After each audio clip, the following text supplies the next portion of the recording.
ഇത് ഷെവർലെറ്റ് ബീറ്റാണ്. അപ്പോൾ ഈ ഒരു വാഹനം ഇങ്ങനെ സ്ക്രാപ്പിൽ ഇങ്ങനെ പൊളിച്ചുകൊണ്ടിരിക്കുകയാണ്. ഇപ്പോൾ ചിസലൊന്നും കയറുന്നില്ല ഇതിൻ്റെ ബോഡിയിലേക്ക്, അത്രയ്ക്കും സ്ട്രോങ് ആണ് ഇതിൻ്റെ ഷീറ്റ് മെറ്റലൊക്കെ അവർ യൂസ് ചെയ്തിട്ടുള്ളത്.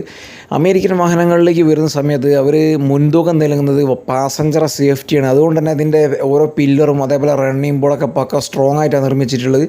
ഈ ഒരു വാഹനത്തിൻ്റെ ബോഡിക്ക് എവിടെയും തുരുമ്പോ കാര്യങ്ങളൊന്നും വന്നിട്ടില്ല. ഈ സ്ഥാനത്ത് വല്ല മാരുതിൻ്റെ ആൾട്ടോ അതേപോലെ സ്വിഫ്റ്റ് ഇത്തരം വാഹനങ്ങളൊക്കെ ആണെങ്കിൽ ഫുള്ള് തുരുമ്പായിട്ടുണ്ടാവും. അതേപോലെ ജപ്പാനീസ് വാഹനങ്ങൾ അവർ മെയിനായിട്ട് വാഹനത്തിൻ്റെ മൈലേജാണ് അവർ നോക്കുന്നത്. അതുകൊണ്ട് തന്നെ മൈലേജ് കൂടുന്ന സമയത്ത് വാഹനത്തിൻ്റെ ഒരു സ്ട്രോങ് കുറയും. ഏതൊരു അമേരിക്കൻ വാഹനം എടുത്തു കഴിഞ്ഞാലും അവർ ഫസ്റ്റ് ഇമ്പോർട്ടൻ്റ് കൊടുക്കുക ആ ഒരു വാഹനത്തിലെ പാസഞ്ചർക്കായിരിക്കും കേട്ടോ. അതിന് ശേഷം അവർ മൈലേജ് നോക്കുള്ളൂ.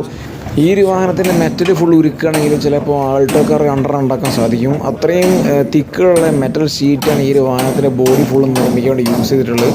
ഇതിൻ്റെ പില്ലറൊക്കെ കണ്ടാൽ തന്നെ അറിയാം അത് എന്തിന് നേരിട്ടുള്ള ചങ്കൂറ്റുണ്ട് ഈ ഒരു പില്ലറിന് കേട്ടോ.